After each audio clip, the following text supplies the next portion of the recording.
그 여자 또 만난 거죠? 당신이 모르는 사이 나는 이미 선을 넘었을. 하지만 당신을 버린 적은 단 한 번도 없어. 그 여자 또 만난 거죠? 구독과 좋아요는 다음 이야기를 만드는 힘이 됩니다.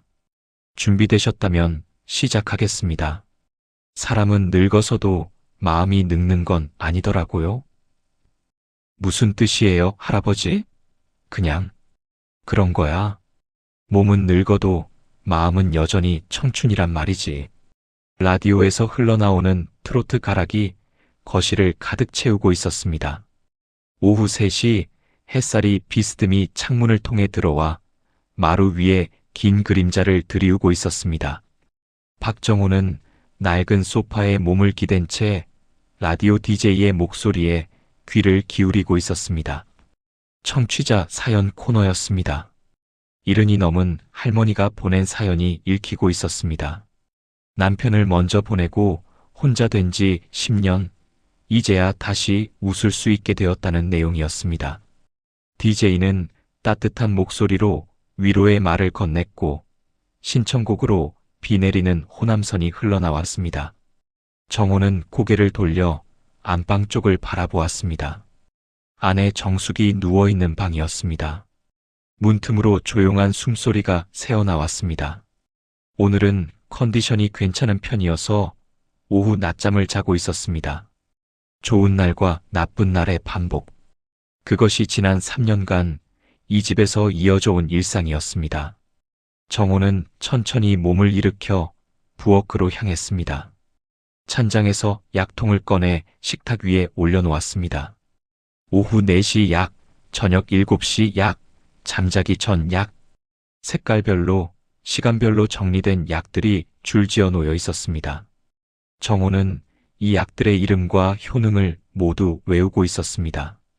의사보다 더 정확하게 알고 있다고 자부할 수 있었습니다.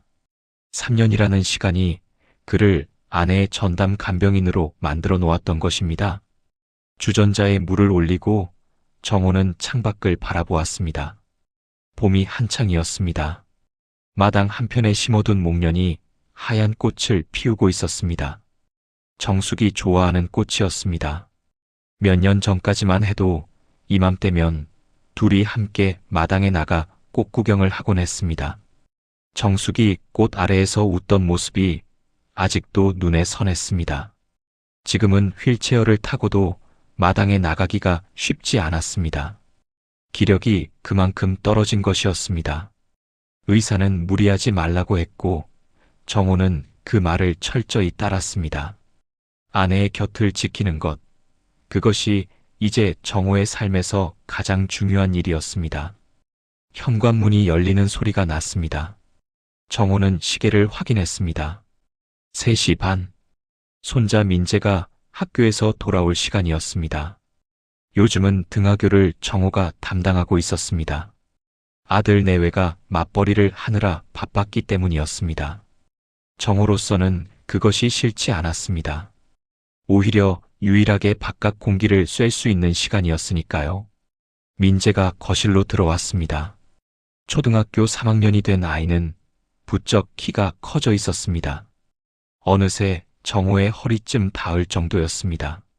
민재는 할아버지에게 인사를 하고는 냉장고로 달려가 우유를 꺼내 마셨습니다. 정호는 그 모습을 흐뭇하게 바라보았습니다. 민재가 간식을 먹는 동안 정호는 다시 소파에 앉았습니다. 라디오에서는 여전히 옛 노래가 흘러나오고 있었습니다. 이번에는 동백 아가씨였습니다. 정숙이 젊은 시절 즐겨 부르던 노래였습니다. 처음 만났을 때 정숙은 20살의 처녀였습니다. 같은 동네에 살던 처녀. 수줍음 많고 웃음이 예쁜 아가씨였습니다. 40년이 넘는 세월이 흘렀습니다. 그 세월 동안 둘은 함께 살림을 꾸리고 아이를 키우고 손자를 보았습니다. 평범하지만 평화로운 삶이었습니다. 정호는 중소기업에서 경리로 일하다 퇴직했고 정숙은 살림을 도맡아 했습니다. 특별한 사건 없이 그러나 충실하게 살아온 삶이었습니다. 퇴직 후의 삶은 단조로웠습니다. 아침에 일어나 아내의 약을 챙기고 간단한 식사를 준비하고 손자를 학교에 데려다 주고 집에 돌아와 아내 곁을 지키고 다시 손자를 데리러 가고 저녁을 준비하고 아내에게 약을 먹이고 잠자리에 드는 것. 그것이 반복되는 하루였습니다.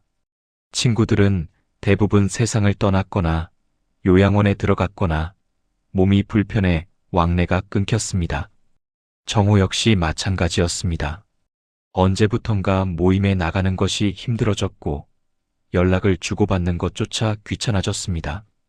이제 정호의 세계는 이 작은 집, 그리고 그 안에 있는 가족들로 축소되어 있었습니다. 그래서 라디오가 유일한 친구였습니다.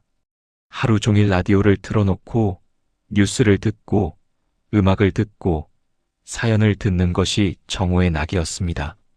세상과 연결되어 있다는 느낌을 주었기 때문이었습니다.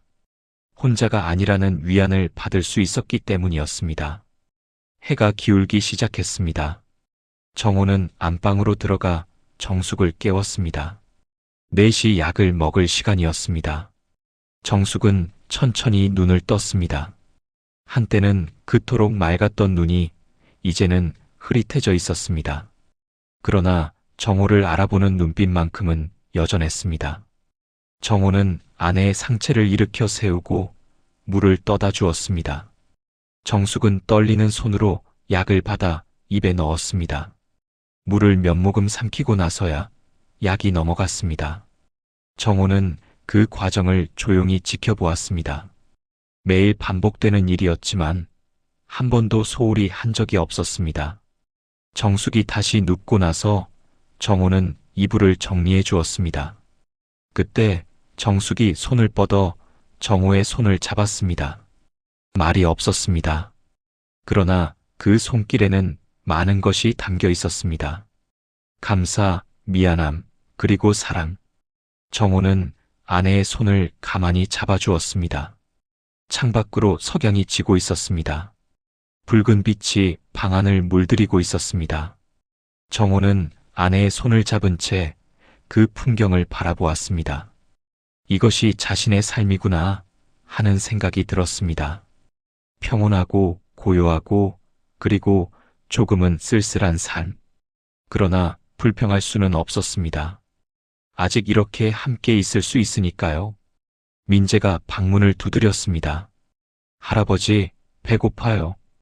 그 목소리에 정호는 미소를 지으며 일어났습니다. 저녁 준비를 해야 할 시간이었습니다. 또 하루가 저물어가고 있었습니다. 일요일 오후였습니다. 정호는 마당에서 화분에 물을 주고 있었습니다. 봄 햇살이 따스하게 내리쬐고 있었고 어디선가 새소리가 들려왔습니다. 평화로운 오후였습니다. 현관벨이 울렸습니다. 정호는 호스를 내려놓고 현관으로 향했습니다. 누가 올 시간이 아니었습니다. 아들 내외는 주말에 외출한다고 했고 특별히 약속을 잡은 사람도 없었습니다. 문을 열자 예상치 못한 얼굴이 서 있었습니다. 정숙의 여동생 미란이었습니다. 미란은 말없이 서 있었습니다. 검은 옷을 입고 있었습니다. 손에는 작은 보따리 하나만 들려 있었습니다. 얼굴은 헬쑥했고 눈 밑에는 짙은 그늘이 져 있었습니다. 한때 그토록 밝고 활기차던 사람의 모습이 아니었습니다. 정호는 순간 말을 잃었습니다. 그러나 곧 상황을 이해했습니다. 미란의 남편이 세상을 떠난 것은 석 달 전이었습니다. 갑작스러운 심장마비였습니다. 장례식에 다녀온 것이 엊그제 같은데 벌써 그만큼의 시간이 흐른 것이었습니다. 정호는 미란을 안으로 들어오게 했습니다. 미란은 조용히 현관을 넘어섰습니다. 슬리퍼로 갈아 신는 동작조차 힘없어 보였습니다. 정호는 아무 말 없이 미란을 거실로 안내했습니다. 미란은 소파에 앉았습니다. 그리고 한참 동안 아무 말도 하지 않았습니다. 정호는 부엌으로 가서 물을 한 잔 가져다 주었습니다. 미란은 떨리는 손으로 컵을 받아 한 모금 마셨습니다. 그제야 정호는 미란의 손이 얼마나 야위었는지 알아차렸습니다. 정숙이 안방에서 기척을 느꼈는지 정호를 불렀습니다. 정호는 미란에게 양해를 구하고 안방으로 들어갔습니다. 정숙에게 미란이 왔다고 전하자 정숙의 눈에 슬픔과 기쁨이 동시에 어렸습니다. 동생을 보고 싶었던 것이 분명했습니다.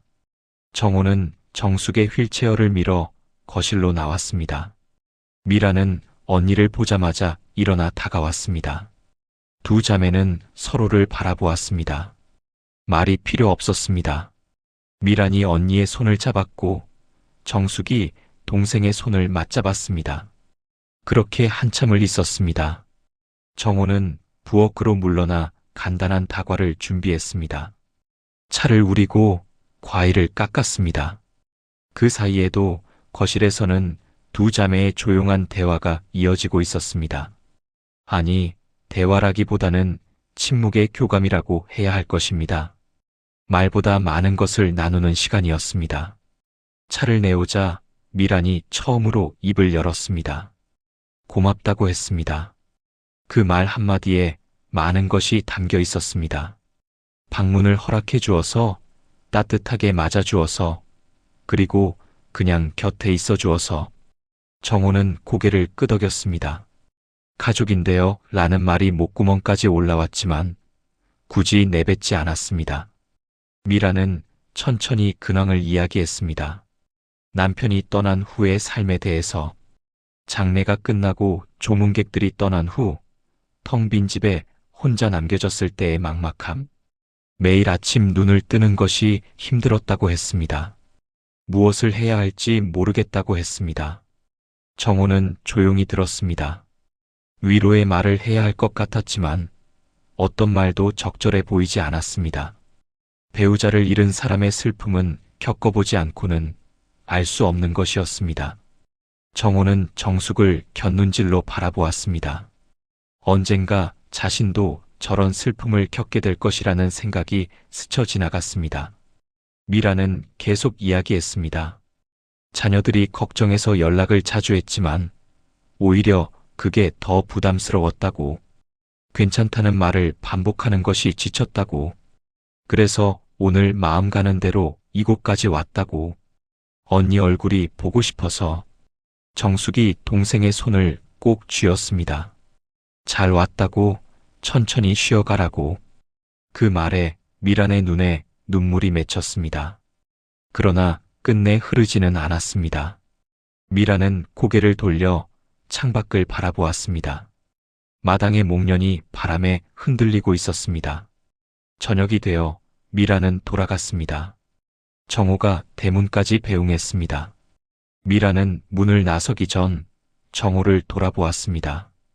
형부, 언니 잘 부탁한다고 했습니다.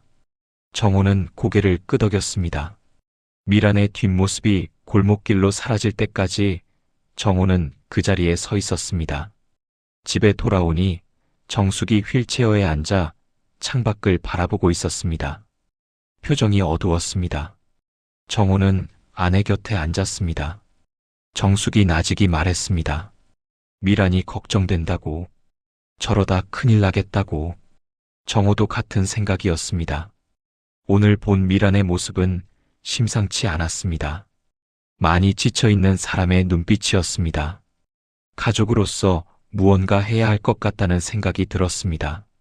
밤이 깊어 잠자리에 들었지만 정호는 쉽게 잠이 오지 않았습니다. 천장을 바라보며 오늘 있었던 일을 곱씹었습니다. 미란의 헬쑥한 얼굴, 떨리는 손, 그리고 힘없는 목소리. 처제가 힘들어하고 있다는 것이 마음에 걸렸습니다. 창밖으로 달빛이 들어오고 있었습니다. 정호는 옆에 누운 아내의 숨소리를 들으며 조용히 생각에 잠겼습니다. 가족으로서 미란을 도울 방법이 있을까? 아내를 대신해 처제를 챙기는 것이 자신의 역할이 아닐까? 그런 생각이 들었습니다. 며칠이 지났습니다. 그러나 미란의 모습은 정호의 머릿속에서 지워지지 않았습니다. 아침에 눈을 뜨면 생각나고 저녁에 잠자리에 들면 또 생각났습니다. 처제가 힘들어하는 것이 걱정되었기 때문이었습니다. 일상은 계속되었습니다. 아내의 약을 챙기고 손자를 학교에 데려다 주고 집안일을 하고 라디오를 듣고 겉으로 보기에는 아무것도 달라진 게 없었습니다. 그러나 마음 한편에서는 처제에 대한 걱정이 계속 자리 잡고 있었습니다. 어느 날 오후 정호는 마당에서 빨래를 널다가 문득 하늘을 올려다보았습니다. 맑은 하늘에 구름 한 점 없었습니다. 평화로운 봄날이었습니다. 정호는 빨래 집게를 손에 쥔 채 한참을 서 있었습니다. 미란의 얼굴이 자꾸 떠올랐습니다. 한때 미란은 정숙 못지않게 밝은 사람이었습니다. 웃음소리가 시원시원하고 어디서든 분위기를 이끄는 성격이었습니다. 명절 때 만나면 항상 집안을 환하게 밝히곤 했습니다. 그런 사람이 그토록 지쳐 보이게 변해버린 것이었습니다. 정호는 고개를 흔들었습니다. 처제가 걱정되는 것은 당연한 일이었습니다. 가족이니까요. 정숙이 직접 챙기지 못하는 상황에서 자신이 대신 신경 써야 하는 것은 당연했습니다. 저녁을 준비하면서도 정호의 머릿속은 복잡했습니다. 미란을 어떻게 도와야 할지 생각했습니다. 직접 찾아가서 안부를 확인하는 것이 좋을까? 아니면 전화를 자주 하는 것이 나을까? 무엇이 최선인지 알 수 없었습니다. 정숙이 밥을 먹다 말고 정호를 바라보았습니다. 무슨 일 있느냐고 물었습니다. 정호는 미란이 걱정된다고 솔직하게 말했습니다. 정숙은 고개를 끄덕였습니다. 자신도 똑같다고. 동생이 걱정되어 잠이 안 온다고. 밤이 되어 민재를 재우고 정호는 거실에 홀로 앉았습니다. 라디오를 틀었지만 귀에 들어오지 않았습니다. 창밖으로 가로등 불빛이 보였습니다. 어디선가 고양이 울음소리가 들려왔습니다. 정호는 정숙에게 제안했습니다. 미란을 자주 챙기는 것이 어떻겠느냐고. 병원 갈 때 데려다 준다거나 가끔 안부를 확인한다거나. 정숙이 직접 움직이기 힘드니까 자신이 대신하겠다고. 정숙은 눈물을 글썽이며 고마워했습니다. 자신이 직접 동생을 챙기지 못해서 미안했는데 정호가 대신해주면 정말 고맙겠다고. 동생이 혼자 무너지지 않게 잘 부탁한다고. 정호는 고개를 끄덕였습니다. 가족이니까 당연한 일이라고. 정숙의 동생은 곧 자신에게도 동생 같은 존재니까. 그렇게 생각하니 마음이 편했습니다. 안방에서 정숙이 정호를 불렀습니다. 정호는 서둘러 방으로 들어갔습니다. 정숙이 물을 달라고 했습니다. 정호는 물을 떠다 주고 아내의 이마를 짚어보았습니다. 열은 없었습니다. 다행이었습니다. 정숙의 손이 정호의 손을 잡았습니다. 따뜻했습니다. 40년 넘게 잡아온 손이었습니다. 익숙하고 편안하고 그리고 소중한 손이었습니다. 정호는 그 손을 꼭 쥐었습니다. 아내의 얼굴을 바라보면서 정호는 마음이 편안해지는 것을 느꼈습니다. 이 사람을 지키는 것이 자신의 역할이었습니다. 그리고 이 사람이 걱정하는 동생을 챙기는 것도 자신의 역할이었습니다. 가족을 위해 할 수 있는 일을 하는 것. 그것이 정호에게 주어진 삶의 의미였습니다. 동이 터오자 정호는 침대에서 일어났습니다. 창문을 열자 차가운 아침 공기가 방 안으로 들어왔습니다. 새로운 하루가 시작되고 있었습니다. 정호는 깊이 숨을 들이쉬고 다시 일상으로 돌아갔습니다. 오늘 미란에게 연락을 해봐야겠다고 생각했습니다. 어떻게 지내는지, 필요한 것은 없는지, 가족으로서 챙겨야 할 일이었습니다. 어느 날 아침 정숙이 정호에게 부탁을 했습니다. 미란이 병원에 가야 하는데 혼자 가기 힘들어한다고 대신 데려다 줄 수 있느냐고. 정숙의 눈에는 동생에 대한 걱정이 가득했습니다. 정호는 흔쾌히 수락했습니다. 가족을 돕는 것은 당연한 일이었습니다. 정숙도 기뻐하며 고마워했습니다. 다음 날 오전 정호는 미란의 집으로 향했습니다.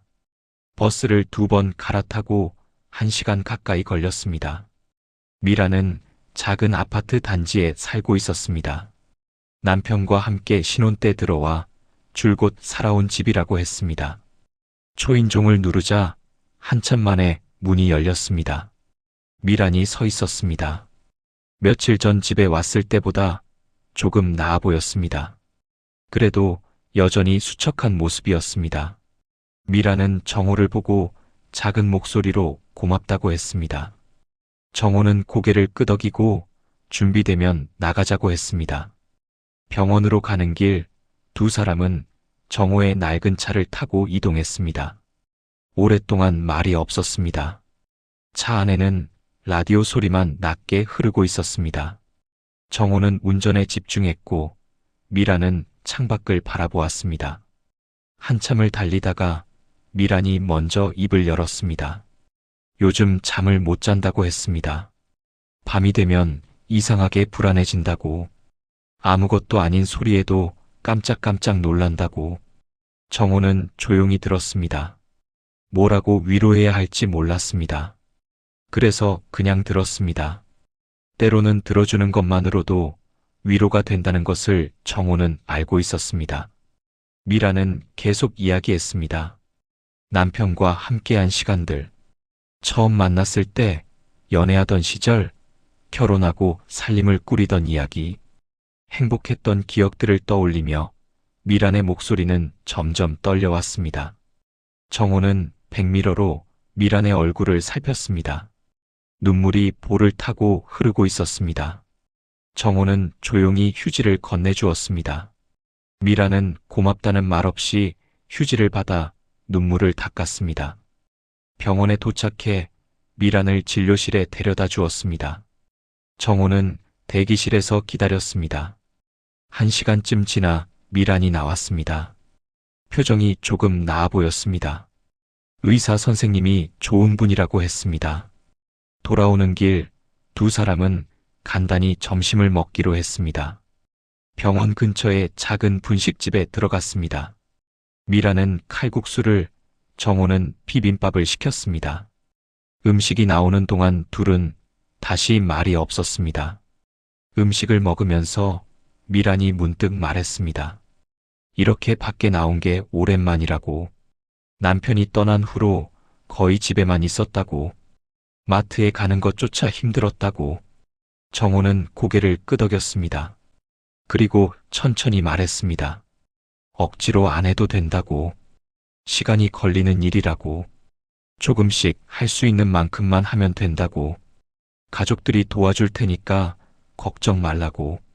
미라는 정호의 얼굴을 바라보았습니다. 고마움이 담긴 눈빛이었습니다. 정호는 편하게 웃어 보였습니다. 가족끼리 당연한 일이라고. 식사를 마치고 미란을 집에 데려다 주었습니다. 아파트 현관 앞에서 미란은 정호에게 인사를 했습니다. 오늘 정말 고마웠다고. 형부 덕분에 오랜만에 바깥 공기를 쐬었다고.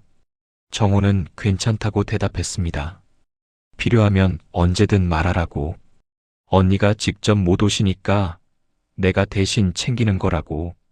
가족이니까 당연한 일이라고. 미란의 뒷모습을 보며 정호는 잠시 그 자리에 서 있었습니다.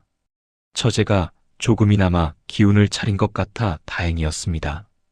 정숙에게 좋은 소식을 전할 수 있을 것 같았습니다. 집으로 돌아가는 길, 정호는 오늘 있었던 일을 생각했습니다. 미란을 돕는 것이 정숙을 위한 일이기도 했습니다.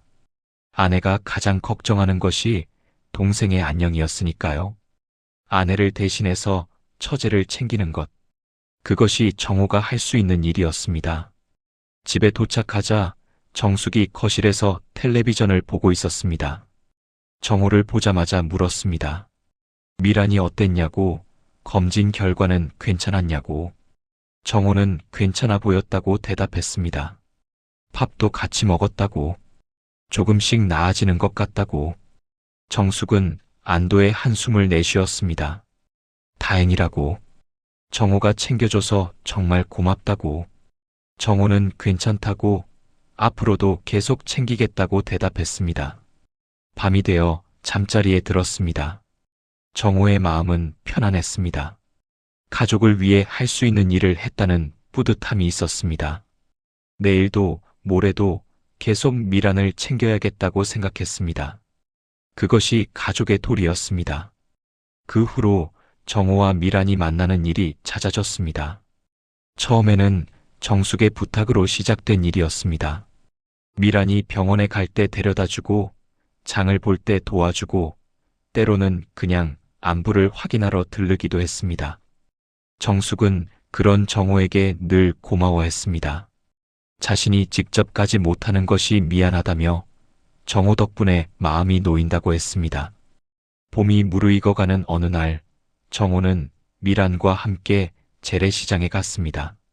미란이 혼자 장을 보기 힘들다고 해서 동행한 것이었습니다. 시장은 사람들로 북적이고 있었습니다. 온갖 채소와 과일, 생선과 고기가 좌판에 늘어서 있었습니다. 미란은 오랜만에 활기 있어 보였습니다. 이것저것 구경하며 물건값을 흥정하는 모습이 예전의 모습 같았습니다. 정호는 한 발짝 뒤에서 그런 미란을 지켜보았습니다. 처제가 기운을 차리는 모습을 보니 정숙이 기뻐할 것 같았습니다. 시금치를 고르던 미란이 정호를 돌아보았습니다. 형부는 뭐 좋아하느냐고 물었습니다. 정호는 아무거나 잘 먹는다고 대답했습니다. 미란은 웃으며 그럼 시금치 사줄게. 언니한테 갖다 드리라고 했습니다. 장을 다 보고 나오자 해가 중천에 떠 있었습니다. 둘은 시장 입구에 있는 버스 정류장에 앉아 버스를 기다렸습니다. 나무 벤치에 나란히 앉아 오가는 사람들을 구경했습니다. 미란이 문득 말했습니다. 어릴 때 이 근처에서 살았다고. 시장에 심부름 오면 떡볶이 사 먹는 게 낙이었다고. 그때는 떡볶이 한 접시에 300원이었다고. 정호도 비슷한 추억을 떠올렸습니다. 자신의 고향도 시골 장터가 있는 마을이었다고. 장날이면 아버지 손잡고 장에 갔는데 호떡 한 장 사주시는 게 그렇게 좋았다고. 둘은 옛날 이야기를 나누었습니다. 어린 시절 이야기, 학창 시절 이야기, 젊었을 때 이야기. 서로의 과거를 조금씩 알아가는 시간이었습니다. 처제와 매형 사이로 수십 년을 알고 지냈지만 이렇게 깊은 이야기를 나눈 적은 없었습니다. 버스가 왔고 둘은 나란히 올라탔습니다. 버스 안은 한산했습니다. 뒷자리에 앉아 창밖을 바라보았습니다. 봄 햇살이 따사로웠습니다. 미란이 라디오에서 나오는 노래를 흥얼거렸습니다. 나훈아의 고향역이었습니다. 정호도 그 노래를 알고 있었습니다. 정숙과 연애하던 시절 유행했던 노래였습니다. 미란이 정호에게 물었습니다. 형부도 이 노래 알아요? 정호는 고개를 끄덕였습니다. 미란은 웃으며 말했습니다. 우리 엄마가 좋아했던 노래라고. 어릴 때 엄마가 부엌에서 설거지하면서 자주 불렀다고. 정호는 그 이야기를 들으며 미란의 어머니를 떠올렸습니다. 정숙과 미란의 어머니, 자신의 장모님이 되는 분이었습니다. 돌아가신 지 벌써 15년이 넘었습니다. 조용하고 자상한 분이었던 것으로 기억했습니다. 버스가 미란의 집 근처에 도착했습니다. 미란이 내리기 전 정호에게 고맙다고 했습니다.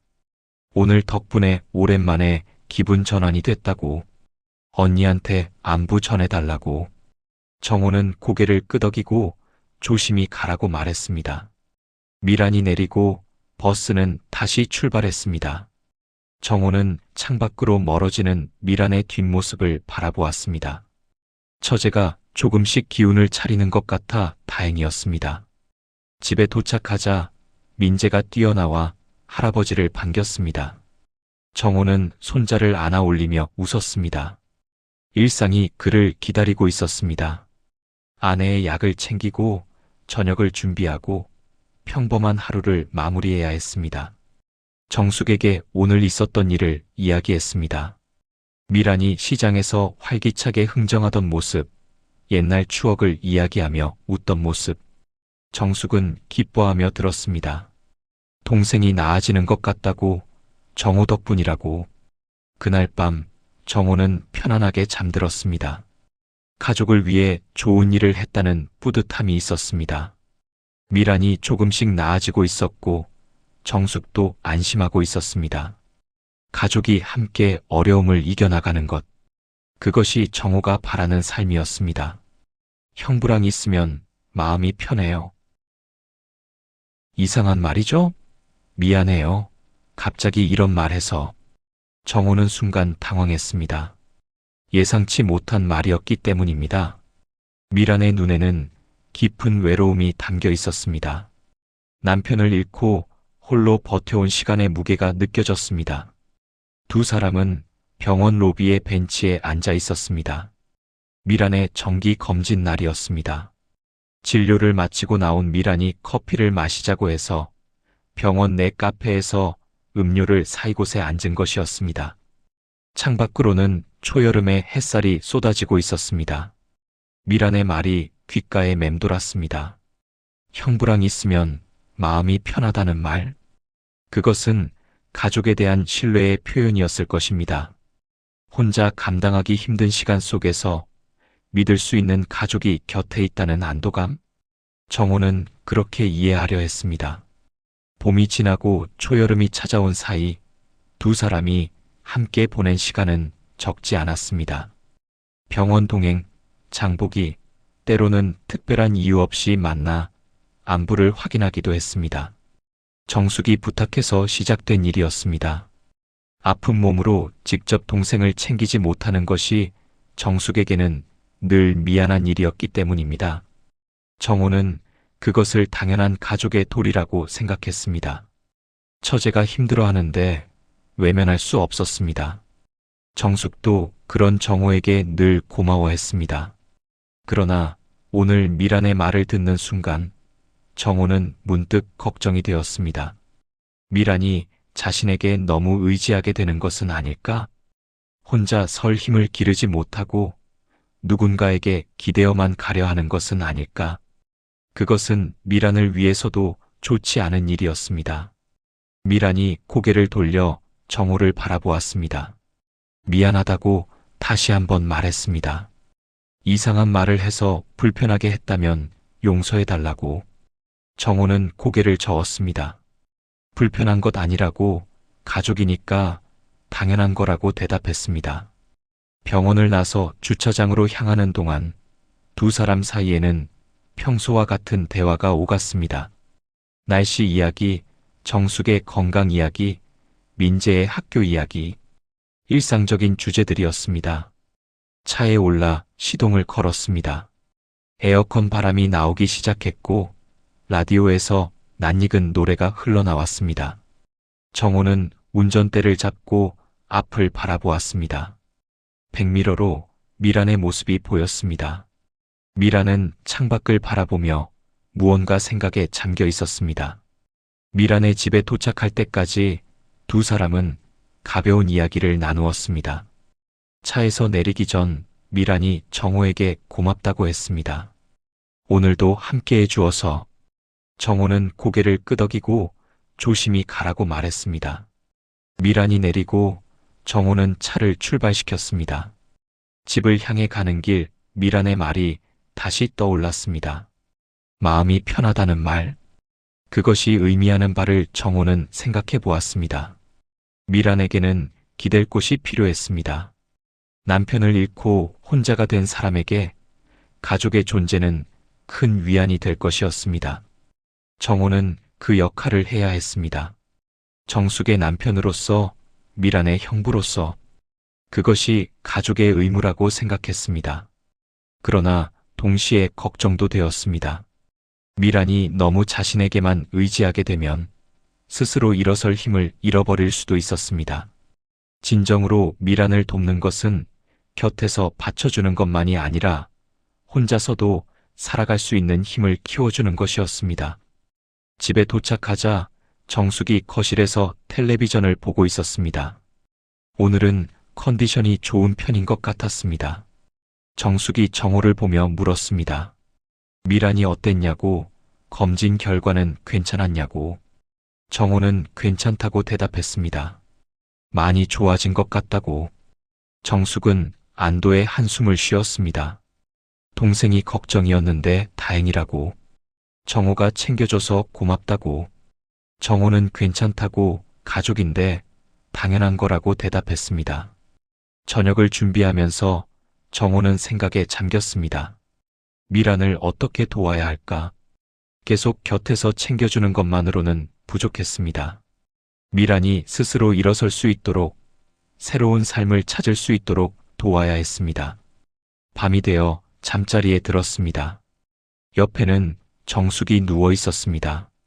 정호는 아내의 숨소리를 들으며 생각했습니다. 가족이란 무엇일까? 서로 기대어 살아가는 것. 그러나 동시에 서로가 서로를 강하게 만들어주는 것. 그것이 진정한 가족의 의미가 아닐까? 창밖으로 달빛이 들어오고 있었습니다. 여름밤의 달은 유난히 밝았습니다. 정호는 그 빛을 바라보며 앞으로 무엇을 해야 할지 천천히 생각했습니다. 한여름의 열기가 기승을 부리던 때였습니다.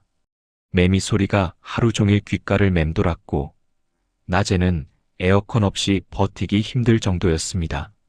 그러나 정호의 마음을 짓누르는 것은 더위만이 아니었습니다. 정숙의 병세가 악화되기 시작한 것은 그 무렵이었습니다. 어느 날 아침 정숙이 숨을 제대로 쉬지 못하는 것을 정호가 발견했습니다. 얼굴이 창백하게 질려 있었고 이마에는 식은땀이 맺혀 있었습니다. 정호는 급히 119에 전화를 걸었고 구급차가 도착하기까지의 10여 분이 평생 중 가장 긴 시간처럼 느껴졌습니다. 병원에서 받은 진단은 무거웠습니다. 심장 기능이 전보다 많이 떨어졌다고 했습니다.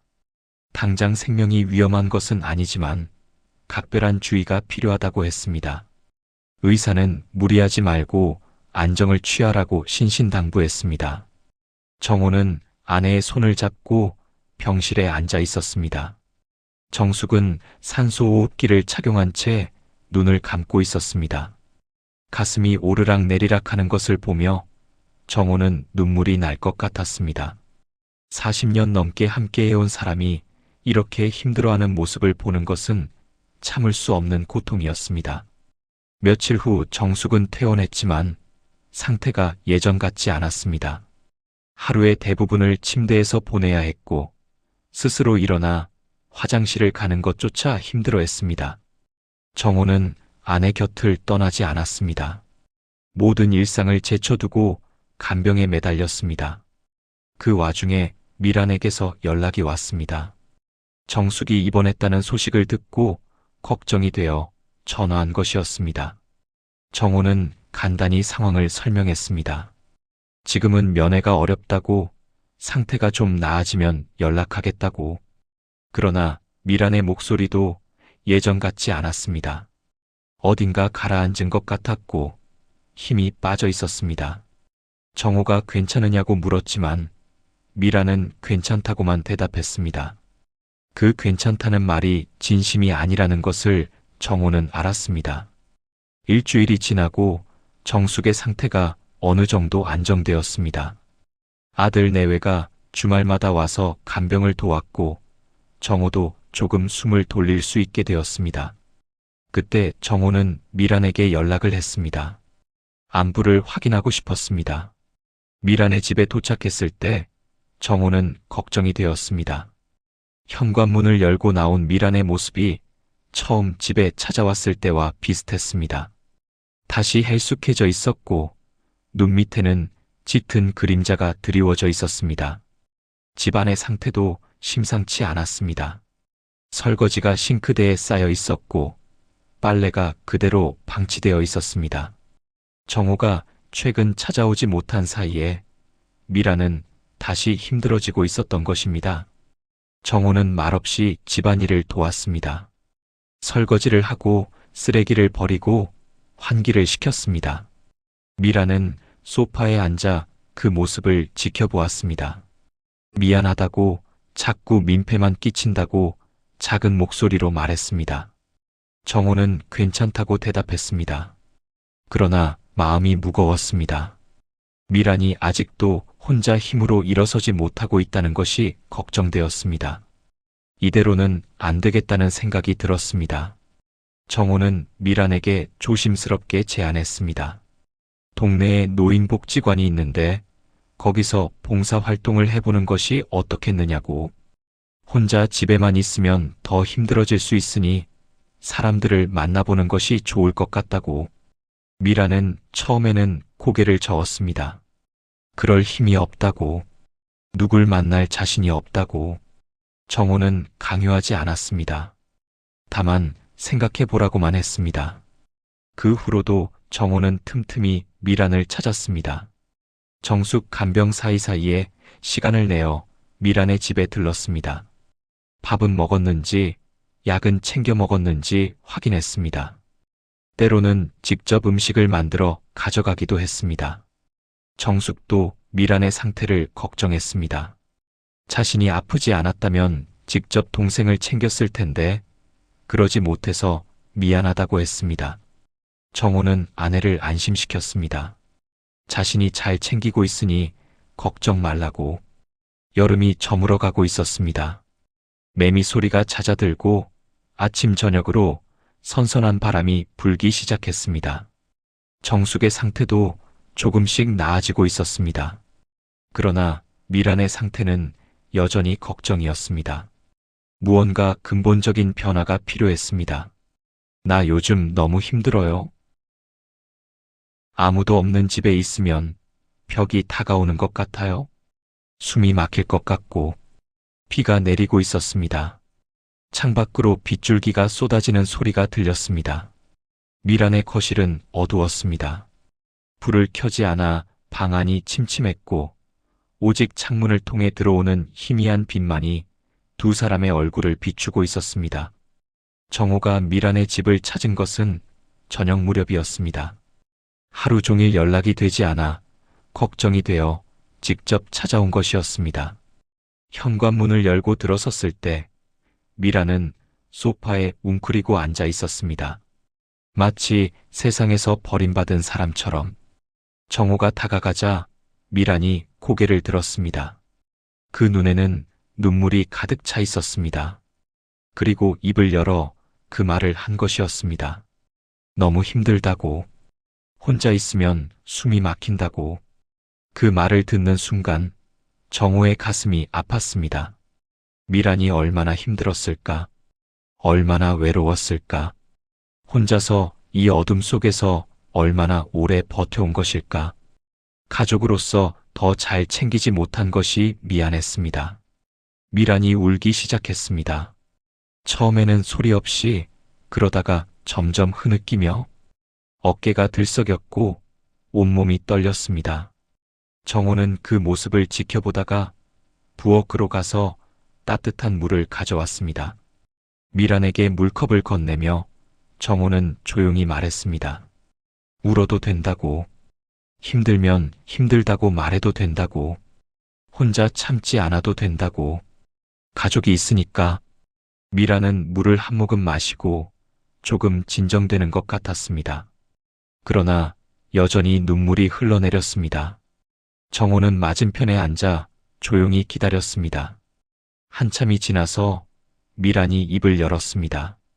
남편이 떠난 후로 매일이 전쟁 같다고. 아침에 눈을 뜨는 것이 두렵고 하루를 버티는 것이 힘들다고. 왜 사는지 모르겠는 날이 많다고. 정호는 조심스럽게 말했습니다. 그런 마음이 드는 것은 당연하다고. 사랑하는 사람을 잃으면 누구나 그런 시간을 겪는다고. 그러나 그 시간이 영원히 계속되지는 않는다고. 조금씩 천천히 나아질 것이라고. 미라는 고개를 저었습니다. 언제 나아질지 모르겠다고. 끝이 안 보인다고. 정호는 대답하지 않았습니다. 무슨 말을 해야 할지 몰랐습니다. 다만 곁에 있어주는 것밖에는. 빗소리가 창문을 두드렸습니다. 방 안에는 두 사람의 숨소리만 들렸습니다. 정호는 미란의 얼굴을 바라보았습니다. 지친 얼굴. 그러나 그 안에는 아직 꺼지지 않은 불씨 같은 것이 보였습니다. 정호는 천천히 말했습니다. 내일 노인복지관에 같이 가보자고. 구경만이라도 해보자고. 마음에 안 들면 안 해도 되니까 일단 가보자고. 미라는 한참 동안 대답하지 않았습니다. 그러다가 작은 목소리로 말했습니다. 알겠다고. 한번 가보겠다고. 정호는 안도의 한숨을 내쉬었습니다. 작은 변화였지만 중요한 첫걸음이었습니다. 미란이 스스로 무언가를 해보겠다고 한 것은 오랜만이었습니다. 비가 조금 잦아들었습니다. 정호는 일어서며 가봐야 할 것 같다고 말했습니다. 미라는 고개를 끄덕였습니다. 현관까지 배웅하지는 않았지만 얼굴빛이 조금 나아진 것 같았습니다. 문을 열고 나가기 전 정호는 한번 뒤를 돌아보았습니다. 미란이 소파에 앉아 창밖을 바라보고 있었습니다. 빗소리를 듣고 있는 것 같았습니다. 정호는 내일 보자고 말하고 문을 닫았습니다. 비를 맞으며 차까지 걸어갔습니다. 우산을 챙기지 않았다는 것을 뒤늦게 깨달았습니다. 옷이 젖었지만 신경 쓰이지 않았습니다. 미란이 조금이나마 나아질 수 있다는 희망이 생겼기 때문입니다. 집으로 돌아가는 길, 정호는 생각했습니다. 미란에게 필요한 것은 누군가에게 기대는 것이 아니라 스스로 일어설 힘을 찾는 것이었습니다. 그 힘을 찾을 수 있도록 도와주는 것, 그것이 진정한 가족의 역할이었습니다. 집에 들어서자 조용했습니다. 거실 조명은 꺼져 있었고 안방에서 희미한 불빛만 새어나오고 있었습니다. 정호는 젖은 옷을 벗어 세탁기에 넣고 수건으로 머리를 대충 말렸습니다. 그리고 천천히 안방으로 향했습니다. 문을 열자 정숙이 침대에 누워 있었습니다. 잠든 것 같았습니다. 머리맡에 놓인 스탠드 불빛이 아내의 얼굴을 부드럽게 비추고 있었습니다. 정호는 문틈에 서서 그 모습을 바라보았습니다. 정숙의 얼굴은 평화로웠습니다. 최근 병세가 악화되어 많이 힘들었을 텐데 잠든 얼굴에는 고통의 흔적이 보이지 않았습니다. 젊은 시절의 모습이 어렴풋이 겹쳐 보였습니다. 처음 만났을 때 수줍게 웃던 20살의 처녀. 40년이 넘는 세월을 함께했습니다. 젊은 시절의 어려움도 중년의 위기도 노년의 병마도 함께 견뎌왔습니다. 좋은 날도 있었고 힘든 날도 있었지만 늘 서로의 곁에 있었습니다. 그것이 부부라고 생각했습니다. 그것이 사랑이라고 믿었습니다. 정호는 조용히 침대 가장자리에 앉았습니다. 정숙의 손을 가만히 잡았습니다. 따뜻했습니다. 이 손을 얼마나 오랫동안 잡아왔던가. 처음 데이트할 때 떨리던 손, 결혼식장에서 맞잡았던 손, 아이를 낳고 기르며 함께 잡았던 손, 그리고 병상에서 매일 잡아주는 손. 오늘 미란의 집에서 있었던 일이 떠올랐습니다. 힘들어하는 처제의 모습, 눈물, 그리고 내일 복지관에 함께 가기로 한 약속. 미란을 돕는 것은 정숙을 위한 일이기도 했습니다. 정숙이 가장 걱정하는 것이 동생의 안녕이었으니까요. 정숙이 눈을 떴습니다. 정호가 곁에 있는 것을 느꼈는지 힘없이 미소를 지었습니다. 언제 왔느냐고 물었습니다. 정호는 방금 왔다고 대답했습니다. 비 때문에 좀 늦었다고. 정숙이 물었습니다. 미란이 어땠냐고. 정호는 솔직하게 말했습니다. 많이 힘들어 보였다고. 그래서 내일 노인복지관에 함께 가보기로 했다고. 혼자 있는 것보다 사람들을 만나는 게 나을 것 같아서. 정숙은 고마워했습니다. 자신이 직접 챙기지 못해서 미안하다고. 정호 덕분에 마음이 놓인다고. 정호는 괜찮다고 말했습니다. 가족인데 당연한 거라고. 정숙의 손이 정호의 손을 꼭 쥐었습니다. 고맙다고. 당신이 곁에 있어서 다행이라고. 그 말에 정호의 눈가가 뜨거워졌습니다. 정호는 아내의 얼굴을 바라보았습니다. 이 사람이 자신의 전부였습니다. 40년 넘게 함께하며 쌓아온 모든 것. 그것을 지키는 것이 정호의 의무이자 기쁨이었습니다. 밤이 깊어갔습니다. 정숙은 다시 잠들었지만 정호는 잠이 오지 않았습니다. 침대에 누워 천장을 바라보았습니다. 여러 가지 생각이 밀려왔습니다. 미란을 어떻게 도와야 할지, 정숙의 건강을 어떻게 지켜야 할지, 가족을 위해 무엇을 해야 할지, 책임감이 무겁게 느껴졌습니다. 그러나 외롭지는 않았습니다. 곁에 아내가 있었고, 아들 내외가 있었고, 손자가 있었습니다. 함께 짊어지면 못 질 짐이 없었습니다. 창밖이 희미하게 밝아오고 있었습니다. 긴 밤이 지나가고 있었습니다. 정호는 아내의 손을 잡은 채 새벽을 맞이했습니다. 내일 할 일이 정해져 있었습니다. 미란을 데리고 복지관에 가는 것. 작은 일이지만 중요한 첫걸음이었습니다. 아침 햇살이 창문을 통해 들어왔습니다. 새로운 하루가 시작되고 있었습니다. 정호는 일어나 커튼을 열었습니다. 맑은 하늘이 펼쳐져 있었습니다. 어젯밤의 비가 거짓말처럼 개어 있었습니다. 정호는 깊이 숨을 들이쉬었습니다. 그리고 하루를 시작했습니다.